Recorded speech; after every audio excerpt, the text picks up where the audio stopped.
તમે કદાચ મારો વિડીયો આખો જો ના જો તેની સાથે કાંઈ લેવા દેવા નથી, પણ આ બધી બાબત પણ એટલી જ જરૂરી છે જેટલું મેથ્સ જરૂરી છે. કોઈકના 60% આવશે તો પણ તે ખુશ હશે, કોઈકના 90% હશે તો પણ એને ખુશી નહીં હોય. આપણે બધા 21મી સદીમાં જીવીએ છીએ. જો તમારી પાસે જ્ઞાન નહીં હોય તો તમારી ક્યાંય કિંમત થશે નહીં. અને દરેક સક્સેસફુલ માણસનું સક્સેસફુલ થવા પાછળનું આ એક કારણ હશે, બરાબર. જે વ્યક્તિ સમય સાથે ચાલે છે, સમય તેની સાથે ચાલે છે. એવું પ્રેક્ટિકલી પોસિબલ છે કે તમે પૂરા દિલથી મહેનત કરી હોય અને છતાં પણ તમને પરિણામ ના મળે. જ્યારે આપણે આપણું પરફોર્મન્સ બતાવવાનું હોય ત્યારે આપણે તે પરફોર્મન્સ બતાવવા માટે સક્ષમ હોવા જોઈએ. વોટ્સએપ છે, ઇન્સ્ટાગ્રામ છે, તો તેનો વિવેકપૂર્વક તમારે ઉપયોગ કરવાનો છે, પણ આપણો પ્રયાસ છે, આપણો જે પ્રયત્ન છે એ શ્રેષ્ઠતા તરફનો હોવો જોઈએ. મારે તમારી અંદર એક જુસ્સાનો સંચાર કરવો છે. એ પણ વસ્તુને તમે શીખી શકો, કરી શકો, બદલાવી શકો, એ બધી જ તાકાત છે તે તમારી અંદર છે. નમસ્કાર વિદ્યાર્થી મિત્રો, કેમ છો? ફરી એકવાર આપનું હાર્દિક સ્વાગત છે આપની પોતાની યુટ્યુબ ચેનલ સ્ટડી માસ્ટરમાં. વિદ્યાર્થીઓ, આજનો આ ટોપિક જોઈને ઘણા બધાને એવું લાગશે કે સાહેબ તો ગણિતની વાતો કરતા હોય છે ને આ ગણિતની વાતો કરતા કરતા બીજી કઈ વાત વચ્ચે લાવી છે, બરાબર. તો વિદ્યાર્થી મિત્રો, આ બધી બાબત પણ એટલી જ જરૂરી છે જેટલું મેથ્સ જરૂરી છે, બરાબર. આપણે બધા સભ્ય સમાજની અંદર રહીએ છીએ, જુદા જુદા લોકોથી ઘેરાયેલા છીએ. ઘરમાં તમે એક પુત્ર છો, બરાબર. જો તમારા દાદા દાદી સાથે તમે રહેતા હોય તો તમે એક પૌત્ર છો, બરાબર. તમારી એલ્ડર સિસ્ટર હોય તો તમે મામા પણ છો, બરાબર. તો આવી રીતે તમે ઘણા બધા સંબંધોથી ઘેરાયેલા છો અને આ બધી જ જગ્યાએથી તમે સાંજ સુધીમાં ઘણી બધી વસ્તુઓ સાંભળો છો, બરાબર. અને ખાસ કરીને પરીક્ષાના સમયે શું થાય છે વિદ્યાર્થી મિત્રો કે પરીક્ષાનું પરિણામ આવ્યા પછી અથવા પરીક્ષાના સમય દરમિયાન સતત આપણને આપણા વાલી અથવા આપણા શુભચિંતકો હોય છે તે સતત આપણને એવું કહેતા હોય છે કે તૈયારી કરો, પ્રિપેરેશન કરો, બરાબર. વધારે સમય છે તે વાંચવામાં આપો, મોબાઈલનો ઉપયોગ ઓછો કરો, બરાબર. કોઈ ઇન્સ્ટાગ્રામમાં રીલ્સ વધારે જોતા હશે, કોઈ સ્નેપચેટની અંદર સ્નેપ મૂકવાના શોખીન હશે, રાઈટ. કોઈ વોટ્સઅપની અંદર સ્ટોરીઝ મૂકતા હશે, વોટ્સઅપમાં ચેટિંગ કરતા હશે. તો આ બધી જ વસ્તુઓ સહજ છે, બરાબર. આ વસ્તુઓ નથી કરવાની એવું બિલકુલ કહેવાનો આશય નથી. આ દરેક વસ્તુઓ સહજ છે, બરાબર છે. આપણી ઉંમર સાથે અત્યારે આપણે આ બધા ટેકનોલોજીના યુગમાં રહીએ છીએ અને કોઈ એવું કહે કે ભાઈ હું ટેકનોલોજીથી અળગો રહીશ, વેગળો રહીશ, તો એ વસ્તુ થોડી સત્યથી ઘણી બધી જોજન દૂર છે, રાઈટ. આપણે બધા અને આ બધી વસ્તુઓ આપણને જે ફેસિલિટીઝ મળી છે તેનો આપણે યુઝ કરવાનો છે, પણ એનો યુઝ છે તે કેવી રીતે થવો જોઈએ, બરાબર. ઘણા વિદ્યાર્થીઓ કહેશે કે હજી સાહેબ તમે વાતને આમ લઈ જાઓ છો, બરાબર, પણ મેઇન મુદ્દા પર તો તમે આવતા નથી.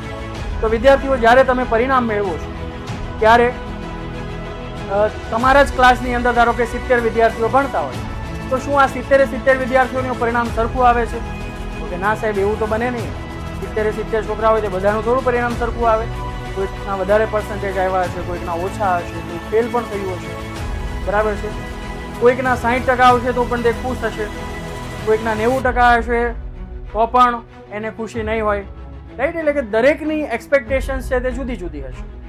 તો અને પછી આપણને આપણા ટીચર્સ પાસેથી, આપણા વાલીઓ પાસેથી આપણને એવો પ્રતિભાવ મળે છે કે ફલાણો વિદ્યાર્થી જો કેવો શ્રેષ્ઠ વિદ્યાર્થી છે, બરાબર છે. તો આ શ્રેષ્ઠ વિદ્યાર્થી એટલે શું? જો વિદ્યાર્થી મિત્રો, ખાસ એક વાત સમજી લેજો કે તમારે કોઈ દિવસ તમારી જાતને કોઈની સાથે કમ્પેર કરવાની નથી. બધા જ માણસ છે તે યુનિક છે, બરાબર. હું મારી જે છબી છે હું કોઈ બીજા વ્યક્તિની અંદર શોધતો ફરું તો તે વસ્તુ ખોટી છે. હું જ છું, બરાબર. તમે જ છો, અથવા તમારો મિત્ર છે તે તમારો મિત્ર છે, તેનું વ્યક્તિત્વ તેનું વ્યક્તિત્વ છે. હા, આપણે કોઈના વ્યક્તિત્વથી ઇમ્પ્રેસ થઈ શકીએ, બરાબર છે. તેણે કરેલું કામ છે તે કદાચ સારું હોય તો આપણે તેને ફોલો કરી શકીએ, બરાબર છે. પરંતુ આપણે કદી તે વ્યક્તિ બની શકતા નથી. તો વિદ્યાર્થી મિત્રો, આ શ્રેષ્ઠ વિદ્યાર્થી એટલે શું, બરાબર છે. આ શ્રેષ્ઠ વિદ્યાર્થીમાં એવા તો કયા ગુણો હોય કે જેને કારણે કોઈ પણ વિદ્યાર્થી છે તેને શ્રેષ્ઠ વિદ્યાર્થી કહેવામાં આવે? તો પહેલી જ વસ્તુ છે એ છે માનસિકતા, માઇન્ડસેટ, બરાબર. ઘણા વિદ્યાર્થીઓનો દ્રષ્ટિકોણ છે ને એ થોડોક નકારાત્મક હોય છે, બરાબર. મારો પણ એક સમયે દ્રષ્ટિકોણ છે તે ખૂબ નકારાત્મક હતો, બરાબર.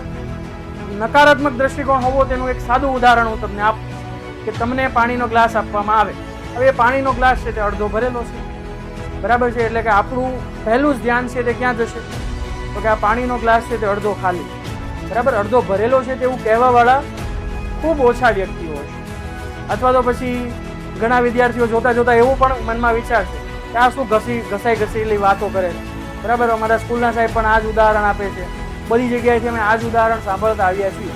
તો વારંવાર આપણે આ ઉદાહરણ કેમ સાંભળવા પડે છે, એના પર આપણે કદી વિચાર કર્યો? વિદ્યાર્થી મિત્રો, આપણી માનસિકતા શું છે? બરાબર, આપણો હંમેશા જે આપણો દ્રષ્ટિકોણ છે તે પોઝિટિવ હોવો જોઈએ. બરાબર, ભણવાની પ્રત્યેની આપણી માનસિકતા છે, આપણે હંમેશા સજાગ હોવા જોઈએ.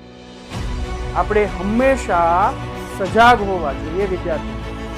બરાબર, ઘણા લોકો છે તે ડિમોટિવેટ થઈ જાય. કેમ? કારણ કે એના મિત્ર એને કહે છે કે ભાઈ આ બધું કંઈ કામમાં લાગતું નથી. બરાબર, મારો ફલાણો મિત્ર છે એ તો ખૂબ સારો બિઝનેસ કરે છે અને એ મોટો બિઝનેસમેન છે, એ તો અભણ છે, અંગૂઠા છાપ છે, એને કંઈ આવડતું નથી, છતાં એ કરોડો રૂપિયાનો કારોબાર કરે છે. બરાબર, પણ એને નથી આવડતું અને તમને આવડે છે, રાઈટ? તો શું તમારી પાસે બધા એવા સંસાધન છે કે જે તેની પાસે છે? બરાબર, એવું બની શકે કે તેની પાસે બીજા કોઈક એવા સંસાધનો છે કે જે તમારી પાસે નથી. અને એનો મતલબ એવો થાય કે જો એ સક્સેસફુલ બિઝનેસમેન બનશે તો તમે પણ સક્સેસફુલ બિઝનેસમેન બનશો તેવું જરૂરી નથી, રાઈટ? અને આજના સમયમાં આપણે બધા 21મી સદીમાં જીવીએ છીએ અને આજના ટેકનિકલ યુગમાં ભણવું એક ખૂબ જ મહત્વની વસ્તુ છે, મહત્વની બાબત છે. બરાબર છે, જો તમારી પાસે જ્ઞાન હશે તો જ તમે અર્થોપાર્જન કરી શકશો. જો તમારી પાસે જ્ઞાન નહીં હોય તો તમારી ક્યાંય કિંમત થશે નહીં.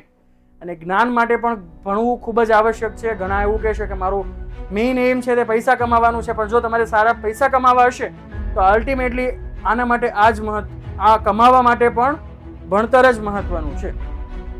તો વિદ્યાર્થી મિત્રો, આપણી માનસિકતા છે તેને થોડી ચેન્જ કરવી પડશે. બરાબર છે, જે વસ્તુઓ આપણે સાંભળતા આવ્યા છીએ તે બધી જ વસ્તુઓને આપણે ધીમે ધીમે બદલવી પડશે. આપણે એક જગ્યાએ આપણું ફોકસ આપણે વધારવું પડશે. બરાબર, ભણતર તો આવું જ હોય ને, આવું કરતા આવ્યા છે ને, આમ જ થાય ને, પરીક્ષા આવે ત્યારે જોઈ લેશું. બરાબર છે, રાત્રે બે દિવસની રજા છે ત્યારે લડી લઈશું. જો આ બધી આપણે એક બધી આ માનસિકતા બનાવી દીધી છે આપણા મગજ. બરાબર છે, એના પૂર્વાગ્રહ કહેવાય આપણે. કે ઘણા વિદ્યાર્થીઓને બોર્ડની પરીક્ષાને વાર હોય ને તો એ ઘણા વિષયને લાઇટલી લેતા હોય. બરાબર છે, કોમ્પ્યુટર સબ્જેક્ટ છે તો ભાઈ કોમ્પ્યુટરમાં તો 4 દિવસની રજા છે, 4 દિવસની રજામાં હું આખું કોમ્પ્યુટર તૈયાર કરી લઈશ. આ એણે એક માનસિકતા બનાવી લીધી છે અને આ માનસિકતા તેનું પરિણામ તેને ડિગ્રેડ કરશે, ઓછું લાવવામાં મદદરૂપ થશે. બરાબર, પરિણામ ઊંચું નહીં આવે, નીચું થશે. તો વિદ્યાર્થીઓ, આપણે આપણી માનસિકતા છે તેને ક્યાંક ને ક્યાંક બદલવી પડશે, રાઈટ? આપણો જે દ્રષ્ટિકોણ છે તેને સકારાત્મક બનાવવો પડશે, પોઝિટિવ બનાવવો પડશે, રાઈટ? કોઈ વસ્તુ છે તે અશક્ય નથી. બરાબર છે, હવે ઘણા કહેશે કે બરાબર બધી જ વસ્તુ એટલે કે પ્રેક્ટિકલી કોઈ વસ્તુ અશક્ય નથી. બરાબર, તમારે જો ક્લાસની અંદર પહેલો નંબર લાવવો હોય તો એ બિલકુલ અશક્ય તો નથી, એ શક્ય છે. બરાબર, પછી ઘણા તમે એવું કહો કે ભાઈ મારે ચાંદા પર ચાલીને જવું છે. આ બધી વાહિયાત વાતો છે અને આવી વાતો કોણ કરે? કે જેની આ માનસિકતામાં જ ખામી હોય ને તે જ વ્યક્તિ આવી વાતો કરશે કે ભાઈ તમે કહો છો ને કે બધું શક્ય છે, મારે ચાંદા પર ચાલીને જવું છે. બરાબર છે, તો તમે મને અત્યારે બતાવો ચાંદા પર ચાલીને જવાશે. જો વિદ્યાર્થી મિત્રો, હું કોઈ ભવિષ્ય જાણતો નથી એટલું બધું. બરાબર, ભવિષ્યમાં એવું પણ કંઈક આવે કે તમે ચાંદા પર પણ ચાલીને જઈ શકો, પણ હાલ પૂરતું તો એ વસ્તુ છે કે આપણી કલ્પનાની પણ બહાર છે, રાઈટ?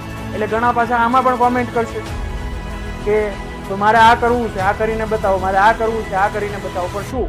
પહેલા તમારે વિચાર કરવાનો છે કે શું આ પ્રેક્ટિકલી પોસિબલ છે? શું તમે ક્લાસની અંદર ભણો છો તો શું પહેલો નંબર લાવવો પ્રેક્ટિકલી પોસિબલ નથી? શું તમે એવું માનો છો કે આ પ્રેક્ટિકલી પોસિબલ નથી? અને જો તમે એવું માનતા હોય વિદ્યાર્થી મિત્રો, તો આ માનસિકતા તમારી બિલકુલ ખોટી છે. It is practically possible, right? તમારે જો પહેલો નંબર લાવવો હોય તો તે શક્ય છે, પણ જરૂર છે તમારે તમારી માનસિકતાને બદલવી પડશે. પછી બીજો પોઈન્ટ છે વિદ્યાર્થી મિત્રો, તે છે ટાઈમ મેનેજમેન્ટ, સમય વ્યવસ્થાપન. બરાબર, ઘણા બધા વિદ્યાર્થીઓને અમે જોતા હોઈએ છીએ, અમે પણ કામ કરતા હોઈએ છીએ. તો આ બધી જ જગ્યાએ ટાઈમ મેનેજમેન્ટ છે એ ખૂબ જ મહત્વનું છે. અને દરેક સક્સેસફુલ માણસનું સક્સેસફુલ થવા પાછળનું આ એક કારણ હશે કે તે સમયને વ્યવસ્થિત મેનેજ કરી શકતો હશે. બરાબર, હવે આપણે ધોરણ 11-12 સાયન્સની અંદર ભણીએ છીએ, ઘણા વિદ્યાર્થીઓ ટ્યુશનમાં જતા હશે, સ્કૂલમાં જતા હશે. તો તો આ બધી જગ્યાએ આપણે ટાઈમને મેનેજ કરવો પડશે. સ્કૂલની અંદર કદાચ કોઈ બીજા ચેપ્ટર ચાલતા હશે, ટ્યુશનમાં કોઈ બીજા ચેપ્ટર ચાલતા હશે, તમે કોઈક એક ત્રીજો રેફરન્સ તમે લેતા હશો તો ત્યાં કંઈક ત્રીજી વસ્તુ થતી હશે. તો આ બધી જ જગ્યાએ અલગ અલગ થતું હશે અને આમાં બધી જગ્યાએ તમારે દોડવાનું છે. બરાબર, તમે કોઈ પણ એક વસ્તુને મૂકી દેશો તો તમે સફળ થઈ શકશો નહીં. બરાબર છે, અને હજારો વિદ્યાર્થીઓ સફળ થાય છે. વિદ્યાર્થી, આ એવી વસ્તુ નથી કે તમારે પહેલી વહેલી કરવાની. આ એવી વસ્તુ છે કે જે વર્ષોથી લોકો કરતા આવ્યા છે અને આપણે આપણી મહેનતથી આ વસ્તુને કરવાની છે.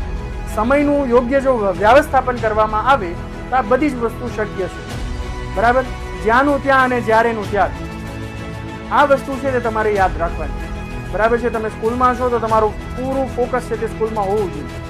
બરાબર છે, તમારો સ્કૂલમાં તમે ધારો કે 6 કલાક આપો છો તો એ 6 કલાક તમે સ્કૂલમાં આપો, કે જેથી કરીને જો કદાચ તમે 6 કલાકમાંથી અમુક એક સમય છે તે તમે સ્કૂલમાં વેડફશો, તે વસ્તુ તમારે કવર કરવા માટે તમારે ઘરે આવીને પછી બીજો ટાઈમ ફાળવવો પડશે. રાઈટ, તો આ પણ થવું ના જોઈએ. એના માટે તમારે સમય સાથે વળગી રહેવું ખૂબ મહત્વનું છે. બરાબર, જે વ્યક્તિ સમય સાથે ચાલે છે, સમય તેની સાથે ચાલે છે. બરાબર, એટલે જો આપણે સમયની સાથે ચાલતા માંગતા હોઈએ તો આપણે પણ સમયની સાથે ચાલવું પડશે. રાઈટ વિદ્યાર્થીઓ, તો આપણે પણ આવી જ રીતે ટાઈમ મેનેજમેન્ટ કરવાનું છે.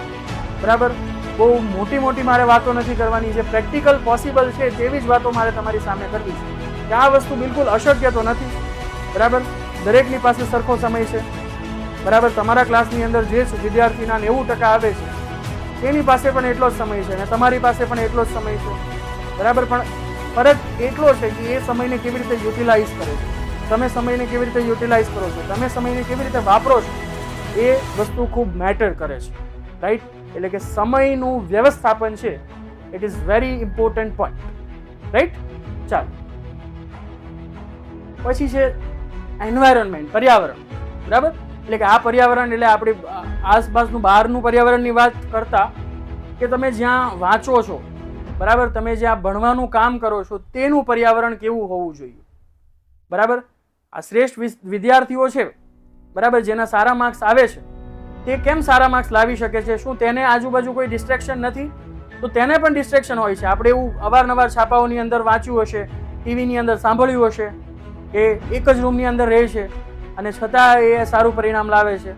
બરાબર છે, પરંતુ એના ઘરના સભ્યોએ પણ કદાચ એને મદદ કરી હશે, એને પૂરતું એવું એન્વાયરમેન્ટ છે તે પ્રોવાઈડ કર્યું હશે. રાઈટ, કે એ બધી જ વસ્તુઓથી ડિસ્ટ્રેક્શનથી તે દૂર રહી શકે અને એક એવી જગ્યાએ એક એનો એવો ખૂણો હોય કે જ્યાં એ પોતાની જાતને બાકીના સમાજથી અલગ કરી શકે અને તેનું ધ્યાન છે તે માત્ર ને માત્ર પુસ્તક પર રહે. બરાબર, ઘણા વિદ્યાર્થીઓને હાલના સમયમાં તો એટલી બધી ખાસ ફેસિલિટીઝ મળે છે કે દરેકની પાસે, ઘણા બધા વિદ્યાર્થીઓ પાસે પોતાના પર્સનલ રૂમ હોય છે. બરાબર છે, તો ત્યાં પણ આપણે એવું વાતાવરણ ક્રિએટ કરવાનું. બરાબર, પર્સનલ રૂમ છે તો તેનો આપણે ફાયદો નથી ઉઠાવવાનો. બરાબર, કે આપણે સૂઈ જઈએ. બરાબર, આપણે છેતરવાના નથી કોઈને અને અલ્ટિમેટલી જ્યારે તમારું પરિણામ આવે છે ત્યારે તમે કરેલી મહેનત છે તે દેખાય જ છે. બરાબર, તમે એવું કહેતા હોય કે મેં તો ખૂબ મહેનત કરી હતી પરંતુ મને પરિણામ ના મળ્યું, તો આ વાતમાં મને માલ લાગતો નથી. એનું સીધું સાદું કારણ એ છે કે કદાચ તમે કરેલી મહેનતમાં કોઈ કચાશ હશે. બરાબર છે, હા વિદ્યાર્થી મિત્રો, એવું પ્રેક્ટિકલી પોસિબલ છે કે તમે પૂરા દિલથી મહેનત કરી હોય ને છતાં પણ તમને પરિણામ ના મળે, પણ તેની પાછળ કોઈક ને કોઈક કારણ હશે. પણ 99% કિસ્સામાં જો તમે દિલથી પૂરેપૂરી મહેનત કરો છો તો તમને તેનું પરિણામ મળે છે ને મળે જ છે.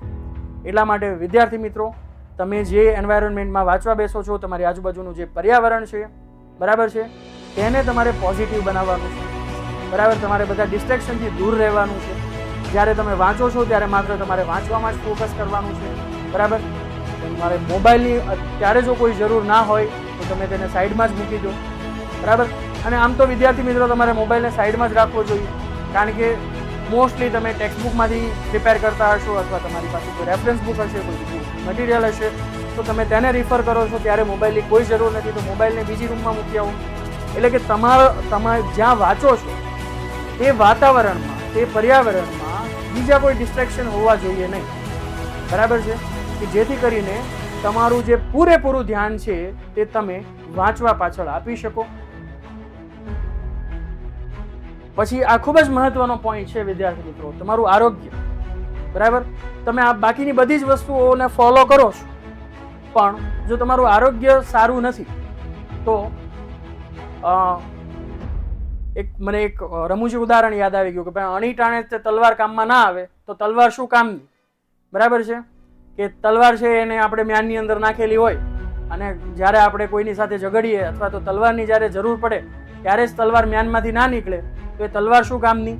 તો તમે સમય પાલન કર્યું, બરાબર છે, તમે દન તોડ મહેનત કરી, પણ જ્યારે તમારે તમારું પરફોર્મન્સ બતાવવાનું આવ્યું ત્યારે જ કદાચ તમારું આરોગ્ય છે તે કથળી ગયું તો પછી શું થશે? બરાબર છે, શું તમે તમારું પરફોર્મન્સ બતાવી શકશો? તો કે ના બતાવી શકીએ. એટલા માટે તમારું આરોગ્ય પણ ખૂબ મહત્વનું છે અને ખાસ કરીને પરીક્ષાના દિવસો દરમિયાન તો તે ખૂબ જ મહત્વનું છે, બરાબર છે? એટલે તમારે એક હેલ્ધી ડાયટ ફોલો કરવી જોઈએ, બરાબર? અને આવી વસ્તુ મારી પાસેથી સાંભળશો એટલે ઘણા વિદ્યાર્થીઓ તો કમેન્ટ પણ કરશે કે પહેલાં તો તમારે તમારી હેલ્થ વિશે કંઈ વિચારવું જોઈએ. હા વિદ્યાર્થી મિત્રો, હું વિચારીશ, બરાબર, પણ હું પણ એક સમયે તમે જ્યાં છો તે જ જગ્યાએ હું પણ હતો, બરાબર? અને આ બધી જ વસ્તુમાંથી કદાચ હું પસાર થયો છું, રાઈટ? એટલે કે જ્યારે આપણે આપણું પરફોર્મન્સ બતાવવાનું હોય ત્યારે આપણે તે પરફોર્મન્સ બતાવવા માટે સક્ષમ હોવા જોઈએ, બરાબર? આપણું આરોગ્ય છે તે એવું હોવું જોઈએ કે જ્યારે જરૂર પડે ત્યારે આપણે તે વસ્તુને બચાવી શકીએ, બરાબર? આમાં વધારે કોઈ ટાઈમ લેતો નથી.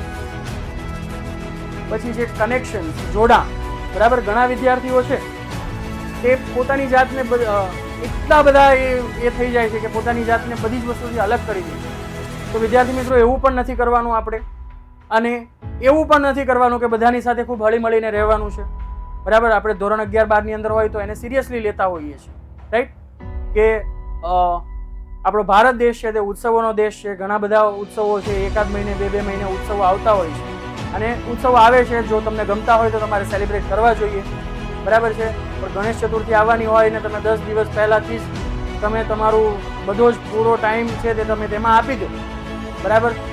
કે તમે વધારે પડતા જોડાણ છે, તમારા મિત્રો સાથેનું જે જોડાણ છે તેને વધારે પડતું મજબૂત કરી દો, બરાબર?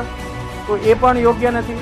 અને તમે તમારી જાતને આ બધાથી ખૂબ જ અલગ કરી દો, એકલતા અનુભવવા માંડો, બરાબર? બધા જોડાણ કાપી નાખો, તે પણ યોગ્ય નથી. એટલે કે આ બધી વસ્તુઓ છે તેને આપણે માપમાં રાખવાની છે, બરાબર? વોટ્સઅપ છે, ઇન્સ્ટાગ્રામ છે, જો કદાચ તમે યુઝ કરતા હોય, ના કરતા હોય તો ખૂબ સારી બાબત છે, પણ જો તમે કરતા હોય તો તેનો વિવેકપૂર્વક તમારે ઉપયોગ કરવાનો છે, બરાબર? હવે વાત એવી છે કે આપણા બધાના ઘરમાં માચીસ હોય છે, બરાબર? કે હવે એનાથી આપણે દીવો સળગાવીએ છીએ અથવા તો કોઈ વસ્તુ આપણે સળગાવી છે, દીવો પ્રગટાવીએ છીએ એવું બોલાય ખરેખર તો દીવો પ્રગટાવવો હોય અથવા કોઈ વસ્તુ સળગાવી હોય તો એના માટે માચીસ છે તે જરૂરી છે, બરાબર? પણ માચીસથી આગ લાગે અને એવો આપણે કારણ આપીને આપણે માચીસને રાખીએ જ નહીં તો તે ચાલે? તો ના ચાલે. તેવી જ રીતે વિદ્યાર્થી મિત્રો, મોબાઈલ છે તે આ સમયની જરૂરિયાત છે, બરાબર? એટલે કે મોબાઈલ આપણે વાપરશું જ નહીં એવું જો આપણે કહીશું તો તે કદાચ તમારા કિસ્સામાં તે શક્ય પણ છે. હા વિદ્યાર્થી મિત્રો, અશક્ય નથી. કારણ કે ધોરણ 11 અને 12 ની અંદર તમે એવા ફેઝમાં છો કે કદાચ તમારી પાસે મોબાઈલ નહીં હોય પણ તમારી પાસે બીજા સંસાધનો જો પૂરતા હશે તો તમને એ સ્ટડી કરવામાં મદદરૂપ થશે, બરાબર છે? અને જો તમારી પાસે મોબાઈલ છે તો પણ જરાય ચિંતા કરવાની જરૂર નથી, બરાબર છે? તમારે આ બધી વસ્તુઓ સાથેનું જે જોડાણ છે તે કેટલું રાખવું તેને નક્કી કરવાની જે તાકાત છે, તેને નક્કી કરવાનો જે પાવર છે તે તમારી પાસે હોવો જોઈએ, બરાબર? કે ભાઈ મારે મોબાઈલનું કામ 5 મિનિટ પૂરતું છે, એટલે કે મારો અને મોબાઈલનો જે સંબંધ છે તે 5 મિનિટ પૂરતો હોવો જોઈએ. પછી મોબાઈલ કોણ અને હું કોણ, રાઈટ? એટલે આ બધી વસ્તુઓનું જો આપણે પાલન કરીશું તો આપણી જે ગતિ છે તે શ્રેષ્ઠતા તરફ આગળ વધતી જશે, બરાબર? ધોરણ 11 ની અંદર આપણે લિમિટ ભણીશું, બરાબર? ધોરણ 12 ના વિદ્યાર્થીઓ છે તે લિમિટ ભણી ગયા છે, જેને લક્ષ્ય કહેવામાં આવે છે. લક્ષ્યની અંદર એક ટર્મિનોલોજી છે કે x ટેન્ડ્સ ટુ 0.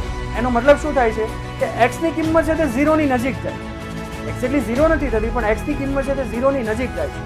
એનો મતલબ કે આ બધી વસ્તુઓનું જો આપણે પાલન કરીશું ને વિદ્યાર્થી મિત્રો તો આપણે શ્રેષ્ઠતાની નજીક જઈશું, બરાબર? શ્રેષ્ઠ બનીશું કે નહીં બનીએ એ 2 નંબરની વાત છે, પણ આપણો પ્રયાસ છે, આપણો જે પ્રયત્ન છે તે શ્રેષ્ઠતા તરફનો હોવો જોઈએ, રાઈટ? ક્લાસ ટાઈમ, બરાબર? કે તમે ટ્યુશનમાં જાઓ છો, સ્કૂલમાં જાઓ છો, તો આની અગાઉ પણ મેં વાત કરી લીધી પણ ફરી કે તમારે તમારો 100% સમય છે, તમારી 100% પ્રેઝન્સ છે તે તમે જ્યાં છો તે ત્યાં હોવી જોઈએ, બરાબર? સ્કૂલમાં તમે છો તો તમારી 100% તમે પ્રયત્ન કરી શકો છો, બરાબર? આ બધી વસ્તુ એવી છે કે જે બોલવા માટે ખૂબ સહેલી છે, વિદ્યાર્થી મિત્રો ઘણા બધા લોકો એવા હોય છે કે જે એવું કહેશે કે આ પ્રેક્ટિકલી તમે કરીને જો તો તમને ખબર પડે, બરાબર? તો હા વિદ્યાર્થી મિત્રો, હું તમારી સાથે છું, તમારી સાથે સહમત છું, તમારી વાત સાથે સહમત છું કે ઘણી બધી વસ્તુઓ આ પ્રેક્ટિકલી જ્યારે આપણે કરીએ છીએ ત્યારે આપણને અઘરી લાગે છે, બરાબર? મેન્યુઅલી એક ગાડી કેવી રીતે ચલાવી તેની ચોપડી વાંચી લેવાથી કે ગાડી ચલાવતા આવડી જતી નથી, બરાબર? એવી રીતે આવી ભાષણ ફાંકા ફોજદારી કરી દેવાથી એ બધી જ વસ્તુઓ શ્રેષ્ઠ બની જવાતું નથી. તેની માટે મહત્વની વાત તો છે તમારે કામ કરવું પડે, બરાબર છે? અને કામ છે તે દિલથી અને ખંતથી મહેનતથી કરવું પડે, તો જ તેનું તમને પરિણામ મળે. આ બધી વસ્તુઓ છે તેને તમે દિવસમાં લગભગ 50 વાર ઘૂંટ કરશો. આ વિડીયો છે તેને તમે 50 વાર સાંભળશો, અથવા કોઈ પણ જે તમને મોટિવેશનલ વિડીયોઝ છે તે કદાચ તમે 100 મોટિવેશનલ વિડીયોઝ છે તે દિવસની અંદર 100 વાર સાંભળશો, તો તેનાથી તમારા જીવનમાં કોઈ ફરક પડવાનો નથી. જ્યાં સુધી તમે જાતે કામ કરશો નહીં, જ્યાં સુધી તમે જાતે તેનું પરિણામ જોશો નહીં, ત્યાં સુધી કોઈ ફેર પાડવાનો નથી. વિદ્યાર્થી મિત્રો, કામ તમારે જ કરવાનું છે. આ એક વસ્તુ એવી છે કે જેને તમારે તમારા દિલની અંદર ઉતારી લેવાની છે, બરાબર છે? તમે કદાચ મારો વિડીયો આખો જો ના જો તેની સાથે કાંઈ લેવા દેવા નથી, પણ આ બધી જ વસ્તુઓ છે કે શું ખરેખર તમે તમારી જીવનની અંદર એપ્લાય કરો છો, બરાબર? તમે સેલ્ફ રિયલાઇઝેશન કરો તો અત્યારે, બરાબર, આંખ બંધ કરીને વિચારો તો કે આમાંની આપણે કેટલી બાબતનું પાલન કરીએ છીએ. તો ઘણી બધી એવી બાબત છે કે જેની અંદર તમે કાચા હશો, બરાબર? તમે એનું પાલન છે તે યોગ્ય રીતે કરતા નહીં હોવ. તો વિદ્યાર્થી મિત્રો, ક્લાસનો જે સમય છે, તમે જ્યારે શાળામાં છો ત્યારે મેક્સિમમ સમય છે તે તમે ધારો કે તમારો 45 મિનિટનો લેક્ચર હોય તો તમે 45 મિનિટ છે તેનું પૂરું તમારું ધ્યાન છે તે તેમાં હોવું જોઈએ. અને તેનો તમને શું ફાયદો થશે કે ઘરે આવીને માત્ર તમારે રિવાઇઝ કરવાનું રહેશે. તૈયાર કરવાવાળો જે પાઠ છે તે તમારો સ્કૂલમાં થઈ જશે, માત્ર તમારે રિવિઝન કરવું પડશે, કારણ કે ઓલરેડી તમે સમજી ગયા છો. હવે તેને માત્ર તમારે રિવાઇઝ કરવાનું, એને મેમરાઇઝ કરવાનું, રાઈટ? તો આ પ્રોસેસ છે તે તમને ઇઝીલી તમે કરી શકશો. ક્યારે? કે જ્યારે તમે ક્લાસનું વર્ક ક્લાસમાં કર્યું હશે ત્યારે. એટલે તમારો જે ક્લાસનો ટાઈમ છે તે ક્લાસનો ટાઈમ છે, તેનો પૂર્ણ ઉપયોગ છે તે તમારે ક્લાસમાં કરવાનો છે. રિસેસનો ટાઈમ છે તો રિસેસ તમારે પૂરેપૂરી ભોગવવાની છે, બરાબર? રિસેસની અંદર હું હોમવર્ક કરી નાખું તો ના, એ બિલકુલ કરવાનું નથી. રિસેસ તમને 20 મિનિટ મળી છે તો તેમાં તમે રિલેક્સ થાઓ, બરાબર? તમારા ફ્રેન્ડ સાથે વાત કરો, તમારે બીજી કોઈ ચર્ચા કરવી હોય તો તમે તે કરો, બરાબર? તમારે એ જે 20 મિનિટ છે એનો સંપૂર્ણ ટાઈમ તમે રિસેસને આપો. તમારી 45 મિનિટ છે એ જ્યારે લેક્ચરને છે તો એ લેક્ચરને આપો, બરાબર? તમને 1 કલાકના પ્રેક્ટિકલ છે તો તમે એ પૂરેપૂરો તમારો જે ટાઈમ છે તે કોઈ ફિઝિક્સ પ્રેક્ટિકલ છે અથવા કેમેસ્ટ્રી પ્રેક્ટિકલ છે તો તેમાં આપો, રાઈટ? એટલે કે જ્યાંનું ત્યાં અને જ્યારેનું ત્યારે. આ સૂત્ર શરૂઆતમાં કીધું હતું, ફરી પાછું એકવાર રિપીટ કરો. તો વિદ્યાર્થી મિત્રો, આશા રાખું છું કે આ બધી બાબત સાંભળી અને તમે બધા ઓવર મોટિવેટેડ થઈ જશો, રાઈટ? ઓવર મોટિવેટેડ તો એવું મારે ના બોલાય, બરાબર? પણ ના, મારે તમારી અંદર એક જુસ્સાનો સંચાર કરવો છે, બરાબર? કે જેથી કરીને તમે આગળ વધો, બરાબર છે? અને જો તમે આગળ વધશો તો બધી જ વસ્તુ આગળ વધશે, બરાબર? ભારતનો એક નાગરિક આગળ વધશે એટલે ઓટોમેટિક ભારત છે તે આગળ વધશે, બરાબર છે? એટલે શ્રેષ્ઠ વિદ્યાર્થી, દરેક વિદ્યાર્થી શ્રેષ્ઠ વિદ્યાર્થી જ છે. અને દરેક વિદ્યાર્થી શ્રેષ્ઠ વિદ્યાર્થી કેવી રીતે બની શકીએ તો તેની માટેની મેં પાયાની કેટલીક બાબતો હતી તેની તમારી સાથે ચર્ચા કરી, બરાબર? જો તમને ખરેખર પસંદ આવી હોય તો તમે આને તમારા જીવનમાં ઉતારવાની ટ્રાય કરો, બરાબર? આ બધી જ વસ્તુ છે તે ઓવરનાઇટ થવાની નથી. એક રાતની અંદર તમે શ્રેષ્ઠ વિદ્યાર્થી થઈ જવાના નથી, બરાબર? એવા ગમે એટલા વિડીયોના તમે ટાઇટલ વાંચી લેશો કે માત્ર 2 મિનિટમાં આ થઈ જાય તો એ કશું થતું નથી, બરાબર છે? જ્યાં સુધી તમે પૂરા લગનથી, ખંતથી, મહેનતથી કોઈ વસ્તુ કરતા નથી ત્યાં સુધી કંઈ થતું નથી. પણ હા વિદ્યાર્થી મિત્રો, પોટેન્શિયલ તે તમારી અંદર જ છે, બરાબર? તમારી અંદર જ એ શક્તિ રહેલી છે કે કોઈ પણ વસ્તુને તમે શીખી શકો, કરી શકો, બદલાવી શકો. એ બધી જ તાકાત છે તે તમારી અંદર છે, પણ શરૂઆત કરવાની તમારે છે. તો કરો શરૂઆત વિદ્યાર્થી મિત્રો. આવી રીતે જ મળશું, ત્યાં સુધી આવજો.